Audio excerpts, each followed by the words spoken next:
Bienvenida al primer Congreso Identidad, Inclusión y Desigualdad. Mi nombre es Patricia González y soy doctora en Psicología. Bueno, mi nombre es Jesús Arenas, yo soy doctor en Arqueología, completamente distinto. Y bueno, entre los dos os vamos a exponer un tema que creemos que es interesante porque utilizando evidencias arqueológicas vamos a estudiar la construcción de la identidad en las sociedades antiguas. Para ello, en la exposición hemos previsto, Patricia se va a encargar de haceros una breve introducción al tema, de exponer los objetivos y la metodología. Luego yo, como arqueólogo, me voy a encargar de explicaros la evidencia arqueológica que hemos manejado. Patricia se ocupará del trasfondo psicosociológico del principal yacimiento que hemos utilizado y de las evidencias arqueológicas que contiene. Y para finalizar, pues yo haciendo un poco un mix de todo, pues os pondré unas consideraciones finales. Pasamos ya, ¿no? Esperamos que os guste. Bien, pues damos paso a la ponencia que lleva el título La construcción de la identidad en las sociedades antiguas, el caso de los grupos indígenas en la España romana. La teoría de la identidad social ha tenido gran influencia en la sociología y en la psicología social contemporánea, contribuyendo a la comprensión de la dimensión social de la conducta, al comportamiento grupal en general y a las relaciones intergrupales en particular. En esta comunicación analizaremos algunos comportamientos detectados en la península ibérica durante la época romana, comportamientos que, como veremos a lo largo de estos minutos, hacen pensar en un resurgimiento artificial del indigenismo hispano, provocando así la construcción de nuevas identidades sociales. El objetivo que motiva ese análisis es valorar la posibilidad de que esas nuevas identidades se construyeran mediante la manipulación consciente del ascendiente indígena, a la vez que se analizan las evidencias empíricas de los siglos III y IV a.C., esto es, en la España romana. Para ello, se establecen dos objetivos principales. El primero, analizar las evidencias empíricas existentes de los siglos III y IV a.C., y el segundo, analizar el motivo de la construcción de nuevas identidades sociales, tratando de averiguar si esas nuevas identidades se construyeron mediante la manipulación consciente del ascendente indígena. Bien, ¿cómo vamos a intentar dar respuesta a estos objetivos? Pues relacionando las evidencias arqueológicas con los comportamientos sociales.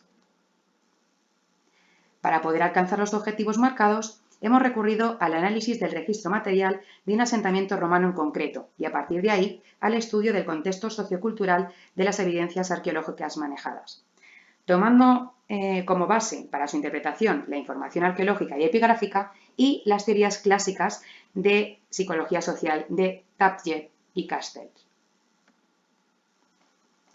La primera fase fue el análisis y contenido de la villa romana de Cuevas de Soria, lo que ha permitido identificar reveladoras evidencias epigráficas y elementos iconográficos tanto en la propia estructura arquitectónica como en su entorno inmediato. Tras ello, se ha procedido a estudiar el contexto sociopolítico e ideológico al que pertenecen, utilizando las principales bases de datos epigráficos que cubren los territorios que ocupó el Imperio Romano. Estos elementos han permitido analizar los dos aspectos que observan en la pantalla y que permitirán presentar los fundamentos de interés y consideraciones finales. Primero, la creación de un perfil étnico basado en el pasado celta de un grupo suprafamiliar focalizado en un ancestro de nombre celtíbero, que, como verán, son los írricos. Y segundo, la construcción de un entorno físico de carácter monumental para sustentar la pertenencia a ese grupo. Bien, pues entramos ya en la parte arqueológica, pura y dura, y me vais a permitir que os presente la vila romana de Cuevas de Soria. Como su apellido indica, está en la actual provincia de Soria, cerca de la capital. Y este yacimiento, que estos restos que estáis viendo ahora, están datados en el siglo IV después de Cristo, es decir, ya avanzado el Imperio Romano, constituyen uno de los complejos arquitectónicos, una de las vilas más suntuosas y más ricas de todo el interior peninsular. Uno de los rasgos que caracterizan este asentamiento, esta gran casa solariega, es la riqueza con la que fueron dotados los pavimentos de sus habitaciones, con mosaicos romanos.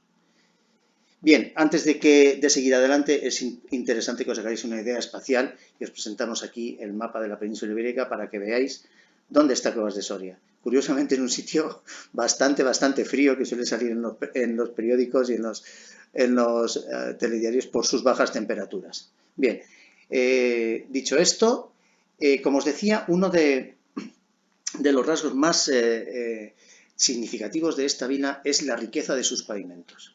Y entre ellos, ahora vais a ver la planta completa del asentamiento, entre ellos en el año 2010 tuve la oportunidad de dirigir una pequeña campaña y, bueno, pues la suerte de que encontré un mosaico, un pavimento que no se conocía hasta el momento.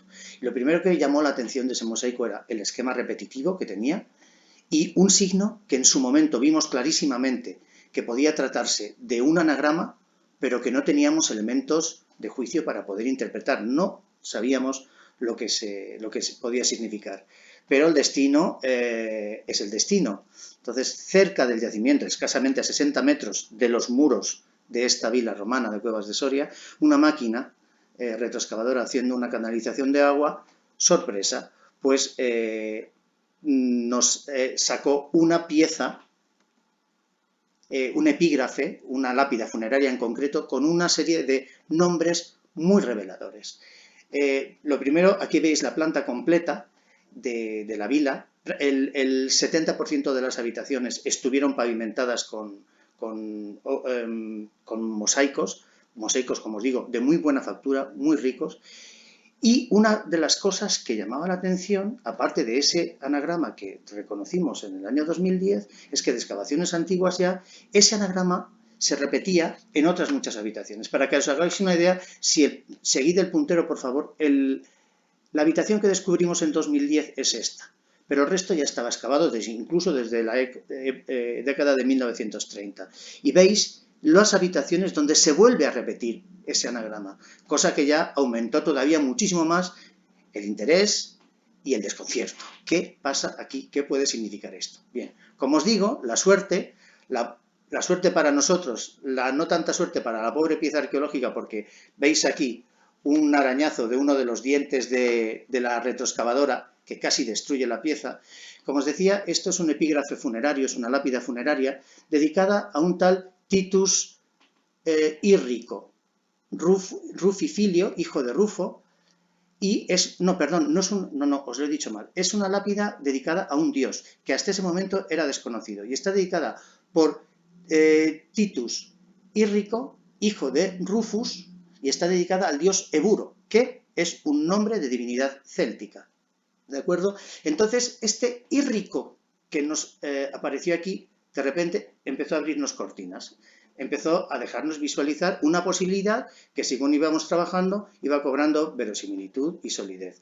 Que el anagrama hiciese referencia a ese apellido, a Titus Irrico, que aparecía en esta estela votiva, pero que había aparecido en el mismo entorno en años y en décadas anteriores, ya por eso me había confundido, en estelas funerarias, dedicadas a distintos miembros de la familia de los Irrico. Es decir, teníamos un grupo familiar con nombre Irrico, de ascendencia celtibérica, es un nombre celtibérico, radicado en una vila y en su entorno inmediato, que había que estudiar. Bien, como os digo, este Irrico nos abrió los ojos y empezamos a trabajar sobre ese anagrama.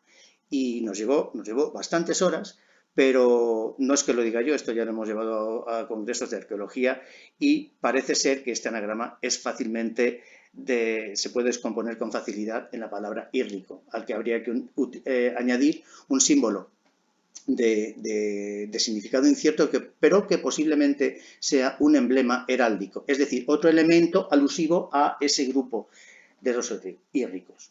Entonces, lo que quiere decir esto es que Cuevas de Soria podría interpretarse como el centro de un grupo indígena cuya identidad social fue exhibida no solamente mediante su nombre en común, los Irrico o los Irricones, también se puede traducir así, sino también por medio de un entorno arquitectónico lleno de simbolismo que reforzó los sentimientos corporativos de sus miembros. Una cosa interesante Podéis ver aquí en el centro, marcado con un punto rojo, donde se ubica en el contexto del Alto Duero la vila romana de Cuevas de Soria, pero fijaos que está rodeada. Cuevas de Soria es un entorno rural, era una vila rural muy rica, pero estaba en el campo. Es como ahora los grandes cortijos y las grandes casas de campo de distintas partes del país, que pueden ser muy ricas por mucho que estén en el campo, ¿no? Pero sí que es curioso que estuvo rodeado de ciudades de cierta importancia. De hecho, tenemos Numancia, conocido por todos, tenemos Augustóbriga y Nova Augusta, que son fundaciones romanas de la época de Augusto. Tenemos la ciudad romana de Tiermes, que junto con Numancia son las que tienen un precedente indígena más marcado, Uxama también, pero luego Clunia, por ejemplo, Clunia es el entorno urbano más importante de todo el entorno, de todo este territorio, y es muy importante porque fue la capital del Conventus Cluniensis, es decir, más o menos el equivalente a una provincia de las actuales en época romana. Entonces, esto tiene un interés tremendo y os lo vamos a recalcar al final, pero ya os lo adelanto. Vamos a ver, si os dais cuenta, en todo este entorno se han reconocido 15 nombres indígenas de agrupaciones suprafamiliares, es decir, de nombres como el de Írrico. Aparte del de Írrico, otros 49. Os hemos puesto, cada punto es una donde se ha documentado una, de forma unitaria. Son pequeños enclaves rurales donde en uno se encuentra uno, ya os digo, hay 50. Ahora, eso sí, en Nova Augusta, fundación romana, 4. En Augustóbriga, la verdad es que ninguno. En Numancia, ojo, que este es el contrasentido, el sitio donde más indigenismo cabría encontrar, solo hay una. En Tiermes exactamente lo mismo. En Uxama exactamente lo mismo. Hay pocas. En cambio, en los sitios más romanizados, como esta, que no sabemos el nombre todavía, no se ha podido identificar, pero tiene 8 organizaciones suprafamiliares y la capital del Conventus, es decir, un asentamiento con foro romano, con teatro, con todas las facilidades de vida del mundo romano, tiene 16 menciones o se han documentado 16 unidades suprafamiliares. Entonces, esto requiere de hacer una, aunque sea de momento, dadas las limitaciones de tiempo, hacer una valoración del contexto sociopolítico en el que tiene lugar todo este fenómeno. Tenemos que tener en cuenta que en el siglo I, después de Cristo, debió haber un alto grado de diferenciación entre la población autóctona y la élite patricia. La población autóctona, digamos que era un grupo mayoritario colonizado, sin prácticamente derechos. En cambio, a finales de ese siglo, los roles sociales y jurídicos de la población hispana se igualaron sensiblemente por distintas, normas, innovaciones normativas que van reconociendo progresivamente más derechos. Hasta que a partir del siglo III después de Cristo, con el emperador Constantino, se extendió la ciudadanía romana para todos los individuos libres del imperio. Y eso afianzó la igualdad jurídica y social de la población hispana. Es decir, todos eran ya lo mismo. Y claro, de ser una mayoría sin derechos a ser ya somos todos iguales, algo se descompensó ahí. ¿Qué es lo que ocurre? Pues que quedaron borradas unas diferencias que se habían ido perfilando y aceptando a lo largo de 3 siglos, por lo que se puede pensar que surgiesen nuevos procesos de negociación social. Y como veremos a continuación, un recurso muy efectivo para diferenciarse de los otros y, entre comillas, otros, puede ser la recuperación de identidades que hasta entonces había sido innecesario o incluso peligroso mostrar en público. Bien, pues una vez vistas las evidencias, cabe retomar el objetivo marcado e interpretar el posible trasfondo de esos elementos. Retomando la teoría de Castell y en base a lo que ha expuesto mi compañero, podemos reconocer algunos mecanismos de construcción identitaria. Este autor diferenciaba 3 formas básicas de construir una identidad colectiva. Una identidad legitimadora, introducida por las instituciones dominantes de la sociedad para racionalizar su dominación. Una identidad de resistencia, generada por aquellos que se encuentran en posiciones inferiores en forma de respuesta colectiva contra esa opresión. Y una identidad proyecto, creada por aquellos que, basándose en los materiales culturales de que disponen, construyen una nueva identidad. La evidencia encontrada en torno a la villa de Cuevas parece encajar dentro de la idea de identidad proyecto, la última identidad que veis en pantalla. ya que, como hemos visto, algunos ciudadanos, pese a estar plenamente integrados en la sociedad romana, tienen la necesidad de redefinir su identidad, modificando, por ejemplo, sus nombres personales. Esta necesidad parece explicarse por los cambios sociales de la época. Parece lógico pensar que mientras existía una dicotomía entre ciudadanos, esta necesidad de identidad-proyecto no era tan acusada. No obstante, tras la consolidación del orden municipal y la extensión de condición de ciudadano con plenos derechos a todos los habitantes del imperio, el imperativo sería reforzar un conjunto de rasgos diferenciadores y reivindicar, mediante un perfil étnico pasado, el prestigio y posición social perdidos en el proceso de romanización. En relación con ello, y según la teoría de Tafkel, sería lógico que ese cambio identitario se explicase por esa búsqueda de una mejor autovaloración, esto es, el aumento de la autoestima que ofrece esa identificación con un grupo al que se dota de cualidades positivas y diferenciadoras, y que definen al individuo en términos de sus características personales idiosincrásticas, que satisfaría así la necesidad de diferenciación entre endogrupo y exogrupo, en las dimensiones que reflejan positivamente al endogrupo.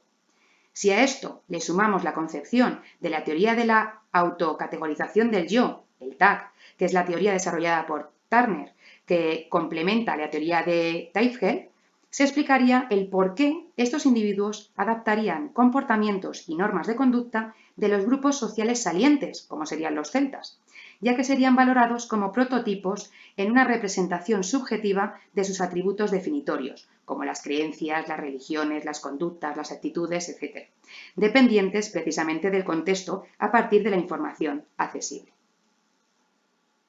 Bien, y dicho todo esto, pues conviene ir cerrando ya para no ocupar demasiado tiempo y hacer una serie de reflexiones finales que, digamos, sirvan de síntesis a todo lo expuesto aquí a las ideas que pretendemos desarrollar y analizar. Bien.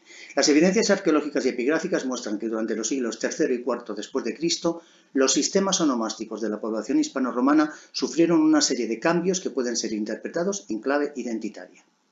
Cabe resaltar que hubo un resurgimiento de los nombres de origen indígena, y más concretamente céltico, que parecen haberse utilizado como elemento distintivo de una parte de la población. Es más, muchos de esos nombres se vincularon a estructuras suprafamiliares que hicieron de ellos y de los edificios monumentales a los que se vincularon un referente de su grupo social. Es un proceso que debe entenderse dentro de las dinámicas sociales que se desarrollaron en el seno de la sociedad hispano-romana. Al principio del proceso, durante el siglo I después de Cristo, la población autóctona muestra un interés generalizado en adoptar nombres romanos en un claro intento de hacerse romanos. Es decir, el elemento dominante impone unas pautas. En cambio, cuando toda la población obtiene la ciudadanía romana, se observa una tendencia inversa. Los ciudadanos romanos de Hispania resucitan nombres indígenas para individualizarse en una sociedad cada vez más homogénea. Y prueba de ello es que en el área estudiada alrededor de Cuevas de Soria, como os he dicho antes, más del 66% de los nombres suprafamiliares documentados se concentran en las ciudades más romanizadas, lejos de los ambientes rurales donde cabría esperar que se hubiese podido conservar mejor la tradición indígena. Y bien, esto es todo. Gracias por vuestra atención. Muchas gracias por su atención. Les dejamos nuestros datos de contacto por si quieren ponerse, si tienen alguna duda o quieren comunicarse con nosotros. Mi nombre, como les decíamos al principio, es Patricia González. Mi correo es patricia.gonzalez@udima.es. Y el mío, Jesús Alberto Arenas Esteban, y mi correo electrónico es jesusalberto.arenas@udima.es. Gracias.